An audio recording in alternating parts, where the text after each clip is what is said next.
Simon & Schuster Audioworks presents Enterprise, The First Adventure by Vonda N. McIntyre. This program is read by George Takei, with Leonard Nimoy as the voice of Spock.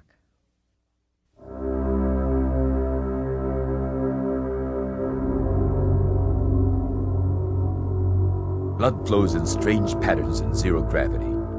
Jim struggled forward, fighting to see, fighting to stay conscious, fighting to move through the pain of his crushed knees and his broken ribs, fighting to breathe against the blood in his lungs. The two ships had crashed together. He bolted awake, gasping, and dragged himself from the nightmare. He had lived through his ship's destruction once in reality, and 100 times in sleep. James T. Kirk, the newest captain in Starfleet, the hero of Axanar and Georga, flung aside the memories. Today was a day not for nightmares, but for dreams. Today, he would become the new commander of the Starship Enterprise.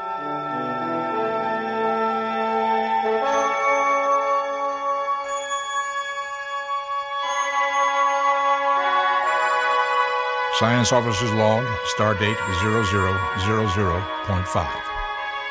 Today is the final day of Captain Christopher Pike's 15-year command of the Starship Enterprise, and the first day of the command of Captain James T. Kirk. Captain, now Commodore Pike, is a mature officer of enormous experience. Captain Kirk is the youngest human ever promoted to Starfleet captain. His only previous command was the late space cruiser Lydia Sutherland. During the unfortunate altercation at Geogi, Captain Kirk saved many lives at the risk of his own and at the cost of his ship. The record indicates that Captain Kirk received severe injuries and that he has recovered from them. The record further indicates that he has been both commended for his bravery and reprimanded for his audacity. Common sense indicates that the personnel of the Enterprise should prepare themselves for change.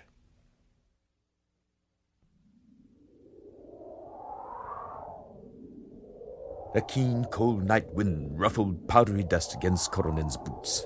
It caught the renegade's long copper hair and blew it back from her brow ridges. She halted at a sleek, new ship, the secret pride of the Klingon military. Her key and the ship exchanged complex electronic communication. The hatch opened. She stepped inside. "My lord." The ship's sergeant stopped in confusion. "My lady, if you permit, I will take you to the command balcony to wait for my lord." "Your lord will not be returning," Koronin said. It amused her to be taken for the previous commander's newest mistress. "Your lord has given up his ship and his life." The sergeant stared at her, stunned. Koronin knew he would attack her before he knew it himself. She placed the point of her blade at his throat. "I am Koronin," she said. "This ship is mine. You may swear yourself to me, or you may die." He hesitated, and then he did the honorable thing. "I swear myself to your service, Koronin," he said. Satisfied, she lowered her blade. "Prepare for liftoff." "What destination, Koronin?" "The Federation border," she said. She would like to see what mischief she could make for Federation and Empire alike.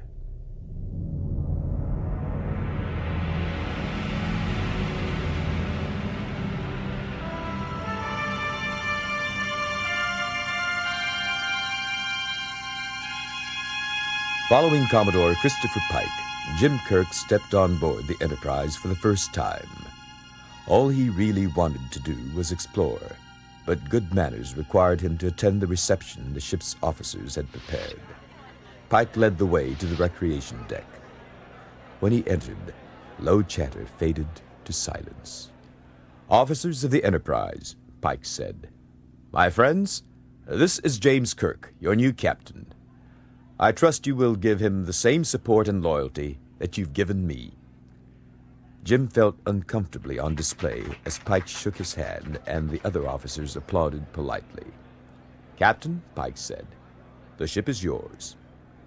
The reception began to relax into a party. Chris Pike gave Jim a glass of champagne. "Congratulations, Jim," he said. "Come along. I'll introduce you." Jim looked around for Admiral Noguchi, hoping to get his new orders. The Federation poised on the edge of an unprecedented exploration of space. Jim wanted to lead that exploration. He wanted the mission so badly he could reach out and feel its shape with his empty hands. But Noguchi was nowhere in sight. As Pike led Jim toward a group of 4 officers, the party suddenly fell into one of those odd random silences. A vehement Scots burr cut into the quiet. "I cannot understand Starfleet handing over its best ship to an inexperienced tyro." He heard his own voice. He stopped. Pike cleared his throat. Jim pretended he had not heard the tactless remark. "Captain Kirk," Pike said. "Commander Spock, Chief Engineer Montgomery Scott, Communications Lieutenant Uhura, and—" "Sulu, sir," said the youngest member of the group. Jim acknowledged them. The tall, ascetically spare Vulcan wore a formal uniform and the insignia of the science section. So, this is my second in command, Jim thought. I wonder if he'll live up to his reputation. Jim Kirk had little use for science officers.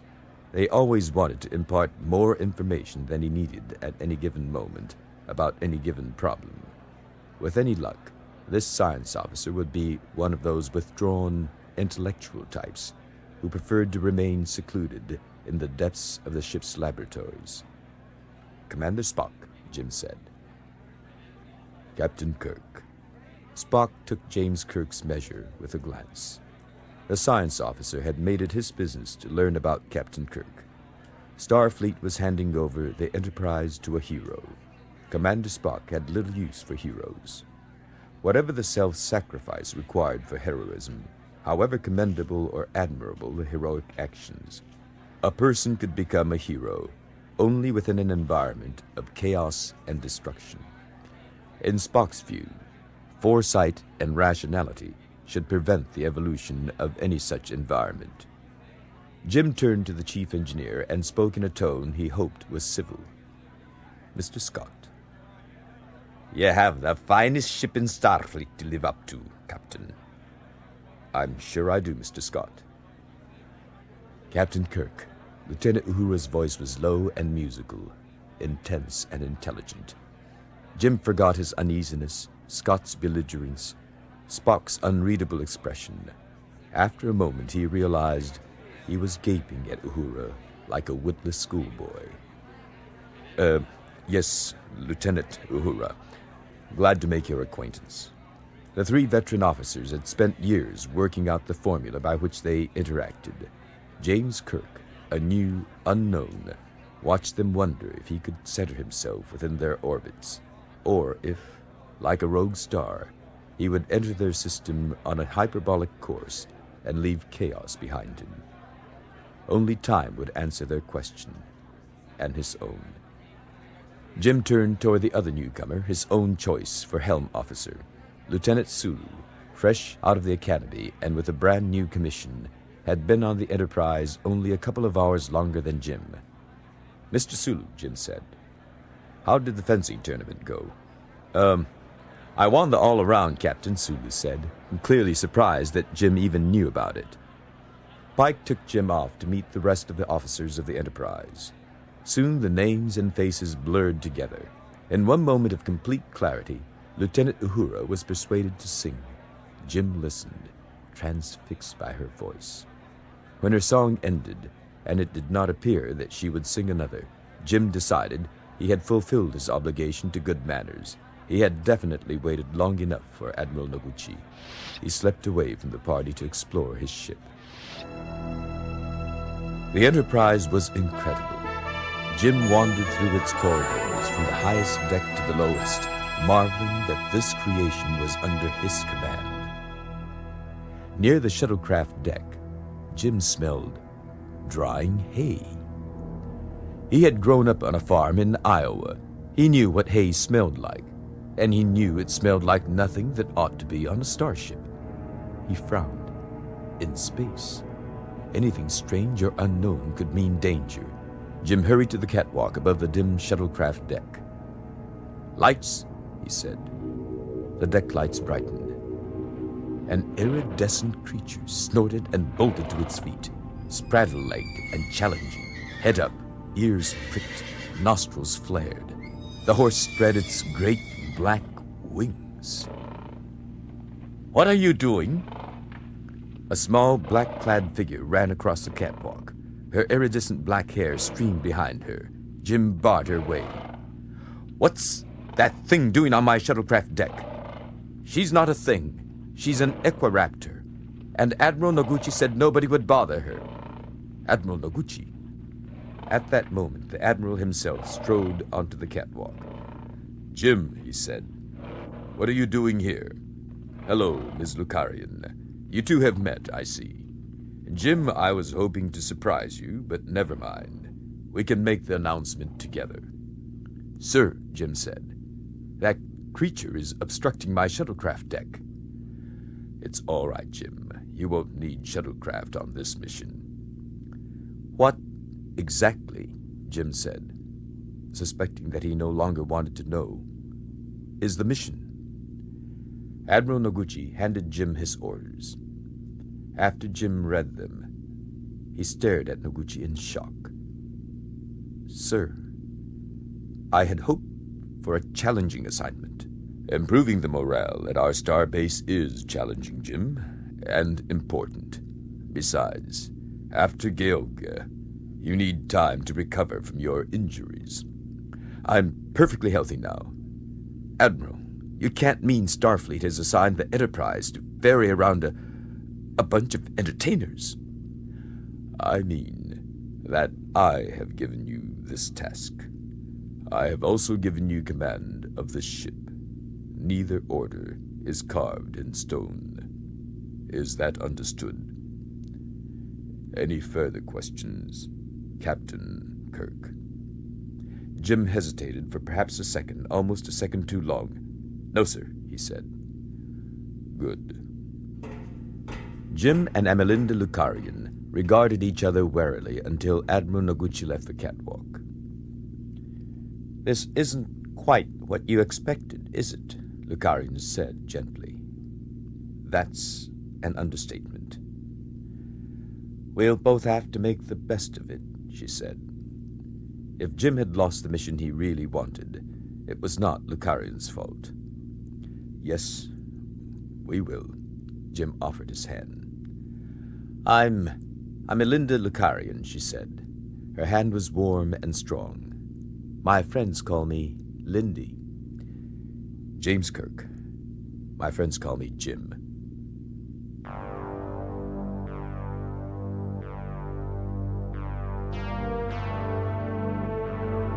When the director of the Oversight Committee of the Klingon Empire tried to contact the commander of the newest fighter ship in the fleet, he received no reply.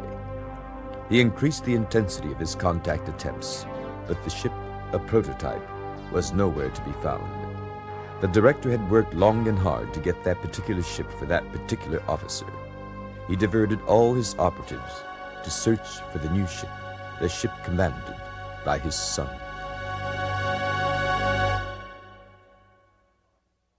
Science Officer's Log, Stardate 0001.3. Captain Kirk delayed the departure of the Enterprise for several hours, while surreptitiously attempting to locate the ship's new chief medical officer, Dr. Leonard McCoy. When Dr. McCoy finally did appear, he arrived on the bridge in a most disreputable state. He was out of uniform, dressed in rags, one might say, without exaggeration. He was unkempt and unshaven, and he sported a seriously bruised and apparently untreated scrape on one leg. One must hope that he takes better care of his patients than he does of himself.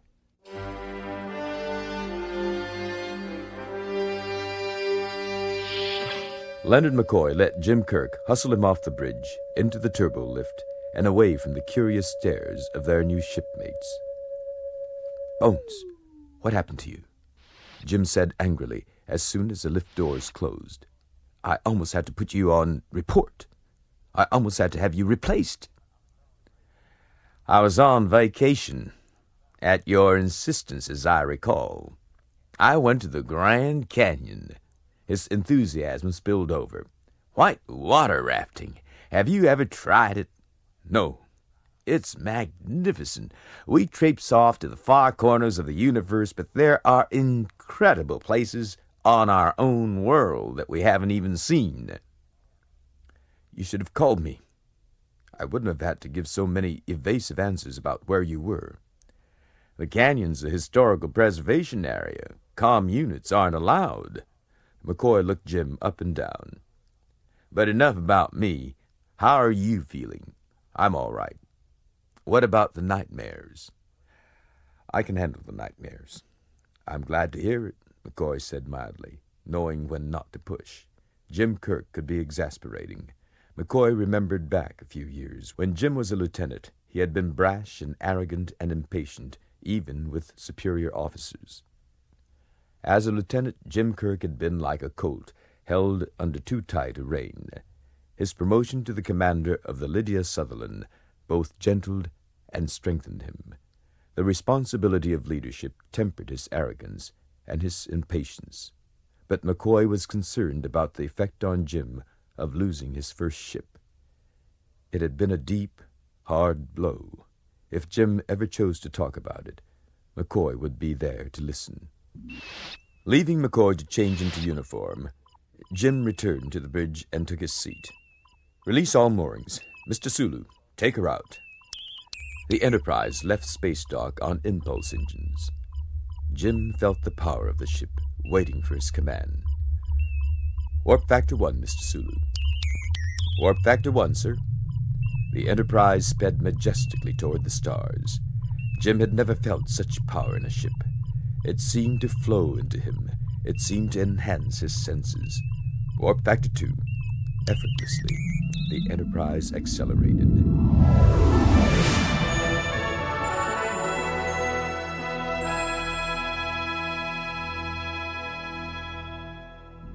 Giving a physical exam to someone with the control of biological processes that Vulcans possessed was a mere exercise. The fact that Dr. McCoy was not quite ready for him simply added to the waste of Spock's time. Dr. McCoy finally strolled into Spock's cubicle. Commander Spock, welcome to sick bay. Right on time. I was on time, Spock said. However, it is now 11 minutes past on time. He lay on the diagnostic table, the sensors blended into the precise pattern that the Vulcan expected. As you can see, Doctor, my health, stay right there. Why, Mr. Spock, I don't believe I've ever encountered a set of readings quite like yours. They are all within the range of Vulcan norm. Edging close to humans, some of them. McCoy regarded the sensors. Are you quite finished, Doctor? No, not by a long shot. Don't move. I haven't had much chance to practice on Vulcans, or half Vulcans, he grinned. Aren't you interested in contributing to my education? I have obeyed regulations by submitting to this examination. I see no use in remaining while you satisfy trivial inquisitiveness. Why, Mr. Spock, I do believe you're angry. No, Doctor, I am not angry, but I see no point to wasting my time. All right, Mr. Spock, if that's the way you feel about it. That is what I think about it. There is a difference, though you choose not to perceive it. He left sickbay without another word. After Commander Spock left for his physical, Lindy Lucarian appeared on the bridge. Hi, Jim. We came to take you up on the offer of a tour. A tide of pastel poodles snapped at Jim's boots. One buried its teeth in his bloused's right pants leg. Let go. Go on now. Oh, damn! Jim snatched his hand away. Evie, Toto, Mimi, come. Sit. Stay. Lindy's companion picked up the offending animal. Fifi, evil puppy. You know you mustn't bite. Don't worry, Captain. She's just excited. Jim, Lindy said. This is my friend, Newland Yanagimachi Rift. He runs the Animal Act. Rift was 2 meters tall and about half that wide. He wore the complex hairstyle of a traditional sumo wrestler. Though his skin was a warm shade of gold, his hair was red and his eyes were blue. Captain Kirk, Uhura said. Subspace transmission for Ms. Lucarian. Jim was grateful for the distraction. Put it on screen, Lieutenant. On the view screen, 5 blazing torches circled furiously, obscuring the juggler behind them. He caught 1, 2, 3, 4, spun the last torch high out of range of the screen, and caught it as it tumbled into view. He extinguished the flames. He pulled loose the blue ribbon at the nape of his neck and bowed, shaking his golden hair free. I hear you need a juggler. You're in, Lindy said. Welcome to the Warp Speed Classic Vaudeville Company. I'm Lindy Lucarian. The long, ascetic lines of the juggler's face broke into a brilliant smile. His hair curled below his collar. The blue of his eyes was so pale it was almost gray. His blond eyebrows slanted upward, very like a Vulcan's. You can call me Stephen. Light glinted from his single ruby earring. Something else caught Jim's attention. Stephen's ears were pointed. He was a Vulcan. Commander Spock stood at the turbolift entrance, staring at the view screen. His expression was hard, not with imperturbability, but with shock and violently repressed anger.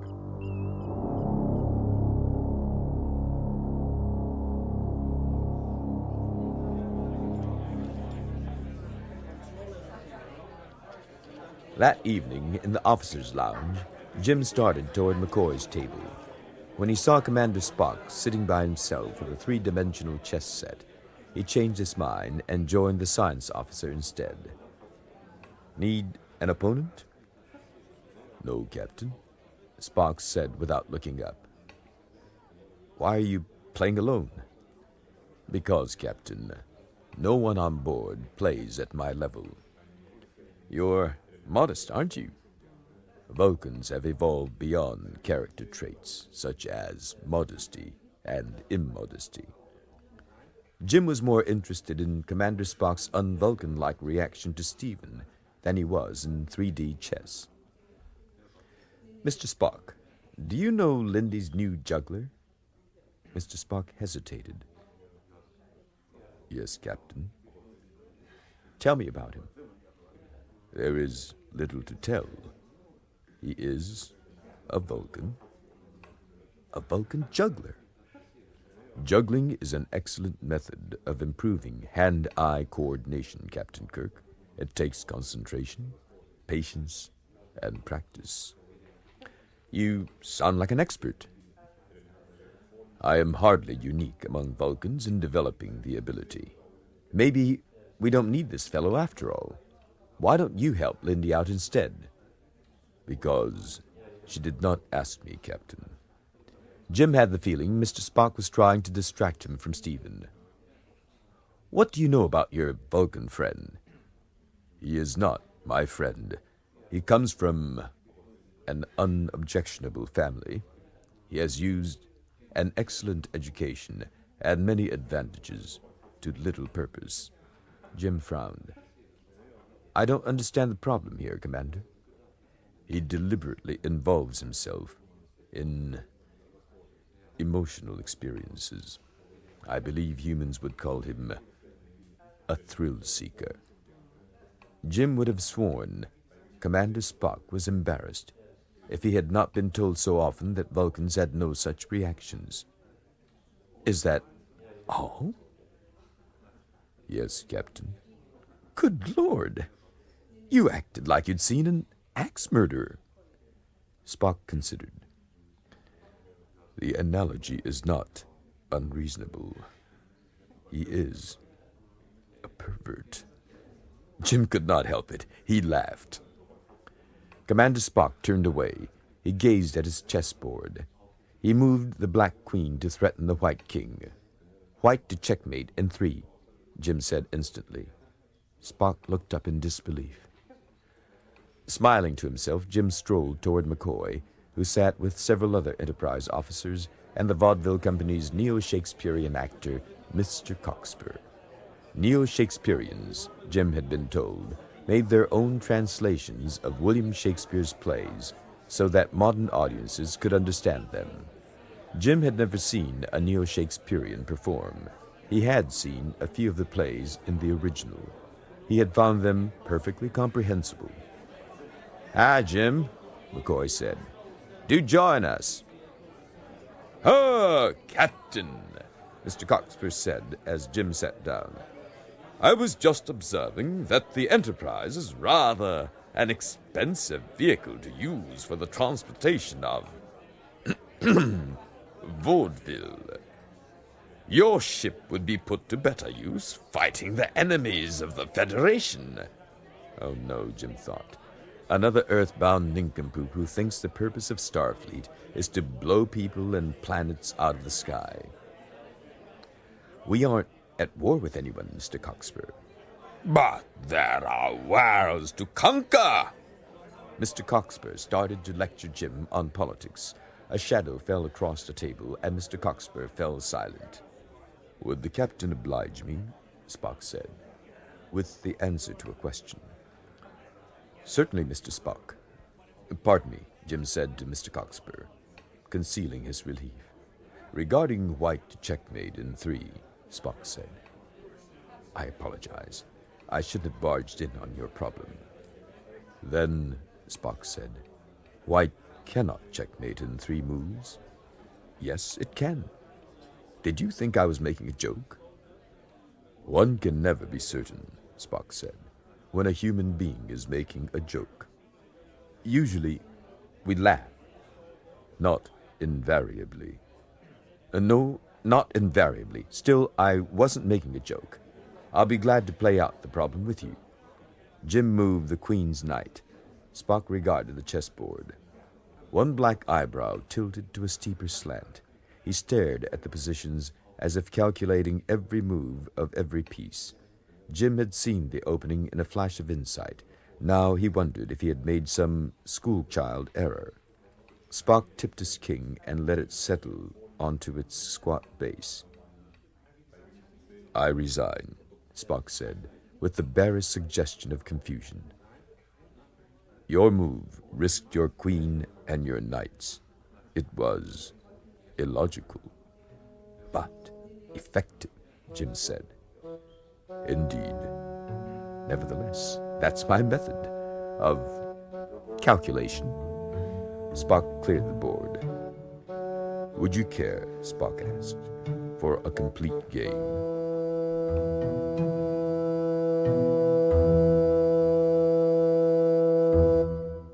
Science Officer's Log, Stardate 0002.2. Last evening's chess game with Captain Kirk proved most interesting. At first, I easily compelled him to play on the defensive. His radical solution to the problem I had set was, I decided, a fortuitous random move. Certainly, his strategy and tactics did not appear particularly far-sighted. On this basis, I gave up my premature assumption that the Enterprise had gained a chess expert as well as a captain. Then, however, Captain Kirk executed a flamboyant, one might even say reckless, series of moves. He took the game. It was a most instructive experience, one worth repeating. Captain Kirk's second day of command is proceeding without incident. It is my hope that this peaceful situation will continue. But as the Enterprise will soon pick up the renegade Vulcan who goes by the name of Stephen, I can only assume that incidents will occur. Around Stephen, incidents are inevitable. Captain Kirk invited me to join him and Ms. Lucarian in greeting the vaudeville company's new juggler. I have declined the honor.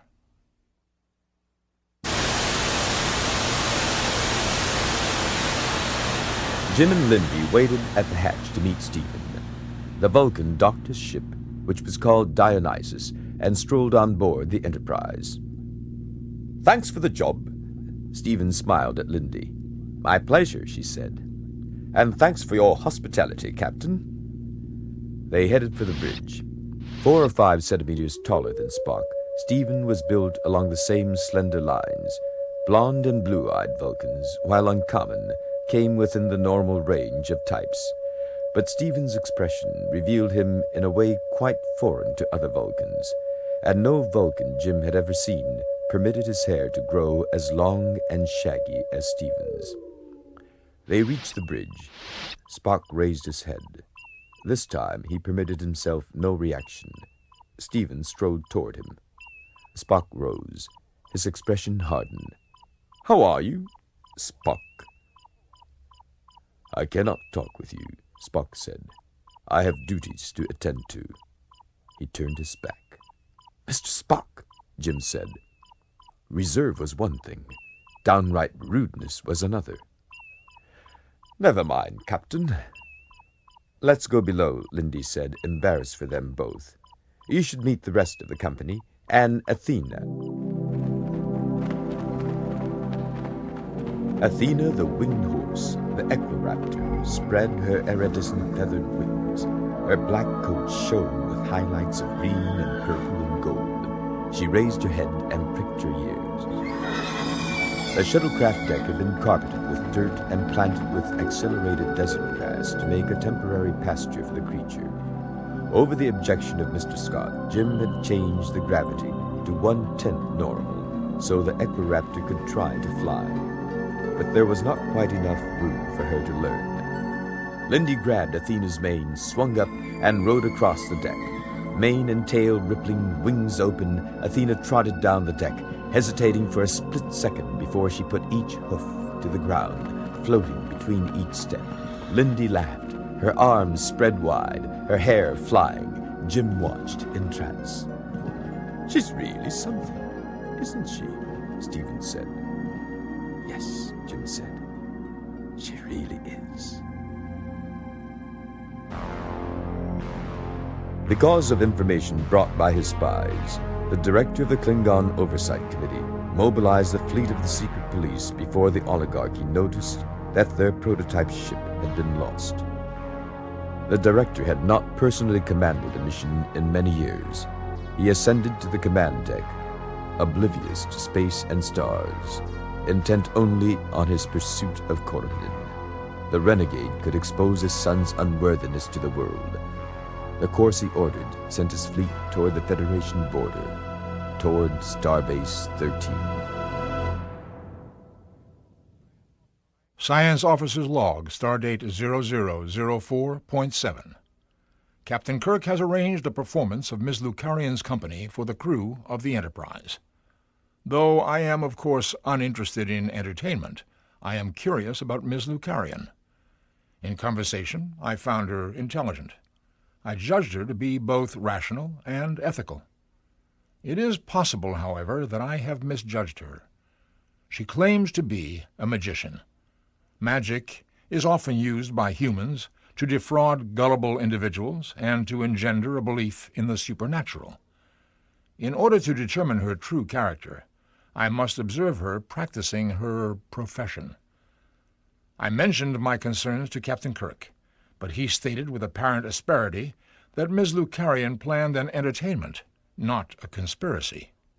He asked if I expected Lucarian to set up a séance or to help me, for a suitable fee, contact my dead great-aunt Matilda. I wondered how he knew that my mother's deceased aunt was named Matilda. The captain replied that he guessed he was psychic. A blue spotlight flashed on center stage. A Melinda Lucarian gazed out, silent and aloof. She had simply appeared, as if by magic. She plucked a glittering object from the air. She held up the sapphire, and it disappeared. She reached up and plucked another jewel from nothingness. "It is, of course," Spock said, "the same jewel." The second sapphire, like the first, vanished. "The jewel is still in her hand," Spock said. "Shut up, Commander," Captain Kirk whispered. "That's a direct House lights! And Melinda stood at the edge of the stage, glaring down. The house lights brightened. Commander Spock, Melinda said with perfect composure, would you care to repeat your comments so the audience can hear you? The jewel is still in your hand. She held out her open hand. The jewel is not in my hand. Your other hand. The jewel isn't in my hand or in my hand. And Melinda extended her other hand, open and empty. Spock raised one eyebrow. And Melinda regarded Spock with a smile, accepting him as a worthy opponent. I usually ask for volunteers later on, but since you're so eager, Commander Spock, you can help me now. Spock rose from his seat and sprang onto the stage. The spotlight fell upon a glass box formed of open-work filigree. An empty box, and Melinda waved her wand beneath it, inside it. It stands high above the floor. It has no hidden escapes, no electronics. Mr. Spock, if you would enter the box. Why would I wish to do this? Because, as before, I have nothing up my sleeves. Spock climbed inside. Light reflecting from the box obscured all but the vague outline of his body. Now I'll secure him. Melinda thrust the rapier through an opening in the filigree. Silence, please, Melinda said. You mustn't disturb my concentration. It could be dangerous. The magician thrust a dozen swords through the science officer's shadowy shape. Melinda withdrew the swords. She flung open the door. The light steadied. In the audience, Jim blinked, dazzled. A figure stood inside the box. Melinda took his hand. Leonard McCoy stepped from the magic box. Melinda Lucarian and Dr. McCoy both bowed. The lights faded, and they were gone.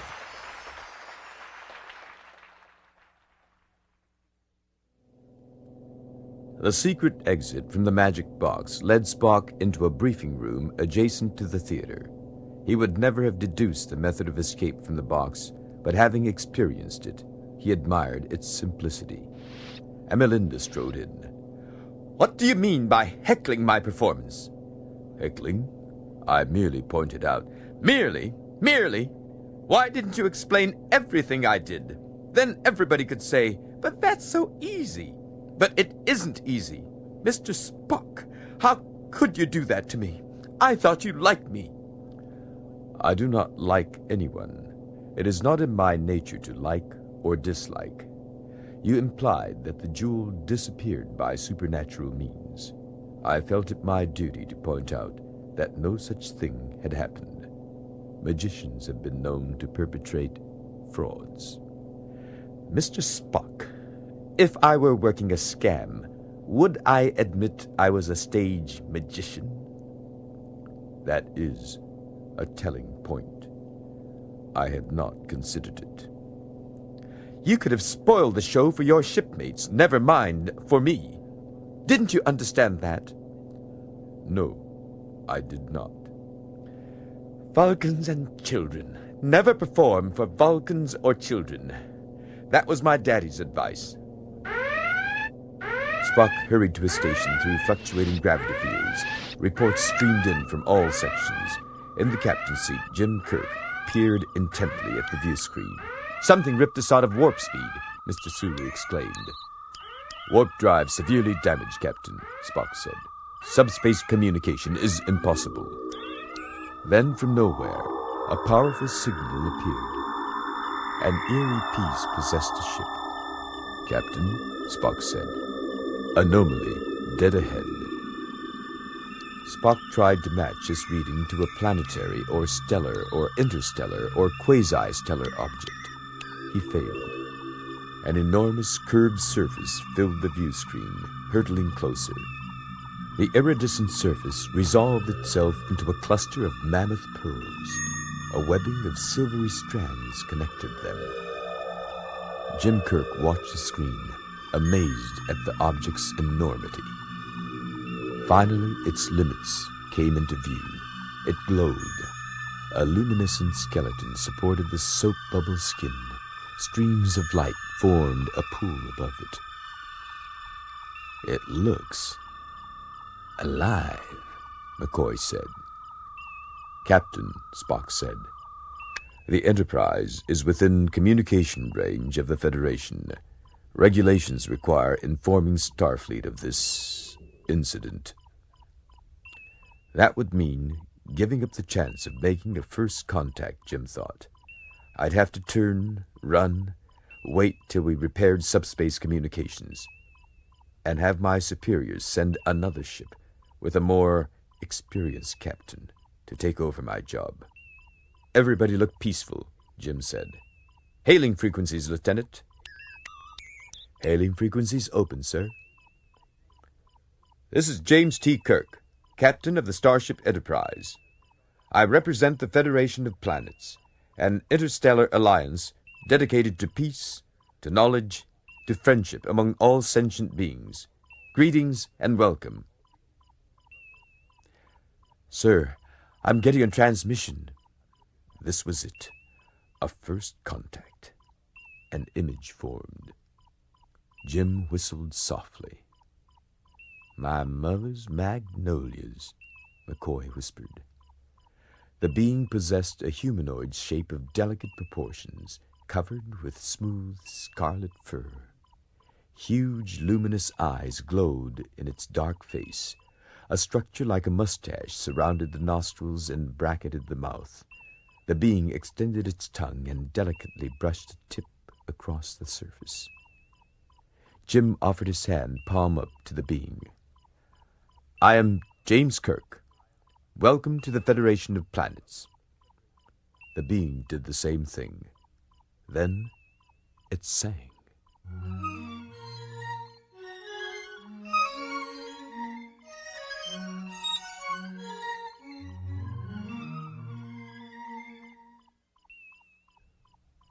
"Remarkable," Spock said. Jim remembered Lieutenant Uhura's singing at the party. "Lieutenant Uhura," he said, "would you consent to sing it something?" Mesmerized by the voice, she began to sing. Her lullaby held peace and beauty, endless rivers, ageless mountains. The scarlet being's large, pointed ears raised up from the sides of its head. The bristly tufts at their tips stiffened. Uhura's final note faded to silence. "Thank you, Lieutenant." Kirk wanted to say more. He wanted to say, "That was extraordinarily beautiful." A new image radiated onto the view screen. Streaks of light sketched the alien construct. A tiny spot of light, a glass miniature of the Enterprise, hovered in the foreground.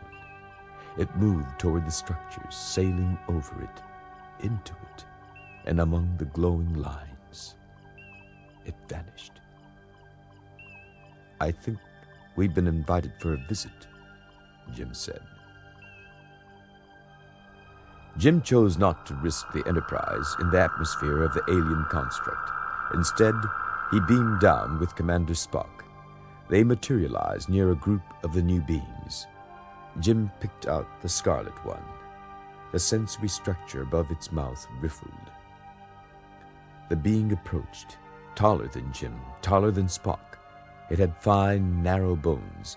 Its chest was deep from front to back. Its small feet possessed claws, even more impressive than those on its hands. Along its sleek, streamlined body grew a narrow frill that extended to the backs of its arms and the edges of its hands, and down the sides of its legs and feet. The being sang a few notes. Jim's translator produced gibberish in response. "Welcome to the Federation of Planets," Jim said. "Thank you for welcoming us to your ship." The scarlet being stepped forward. Jim extended his hands. The two species touched for the first time.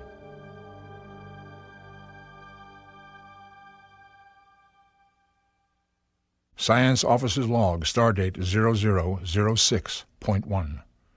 Captain Kirk and I collected an enormous amount of data.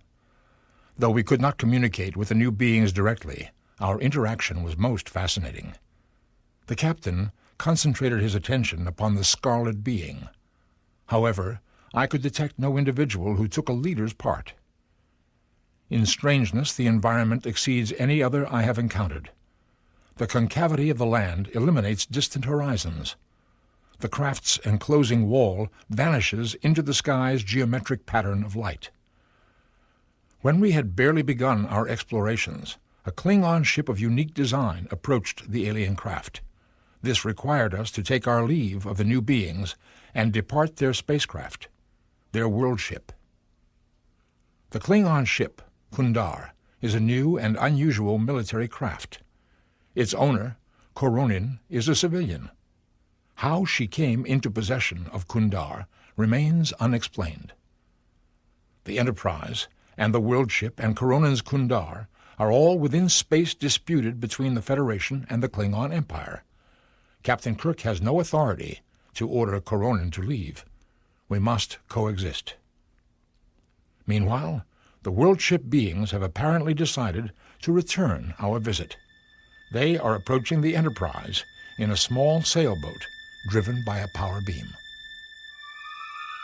The tiny spherical ship, like a pearl attached to a huge silken sail, grew larger on the view screen. The sailboat furled its sail and floated 100 meters from the Enterprise. Sleek, naked, empty-handed, the tall scarlet beam began to form on the transporter platform. Spock realized the mistake he had made. Wait! The gravity! Spock leaped forward and caught the being as it materialized in the gravity field several times what it was used to. "Change coordinates!" Kirk shouted. "The shuttlecraft deck, now!" The beam swept Spock and the being to the 10th G environment of the shuttlecraft deck.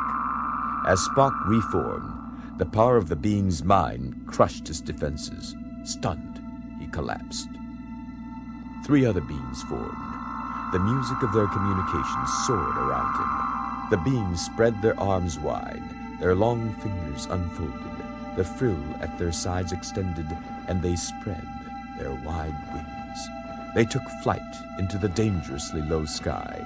Athena's winged feathers cut the air as Lindy tried to soothe her. Spock's strength had vanished. The scarlet being faced him. It touched its forehead with one clawed finger. "Very well," Spock whispered. He had known this must occur, but he had expected time to prepare. Spock lifted his hand to the scarlet being's face. He touched its mind.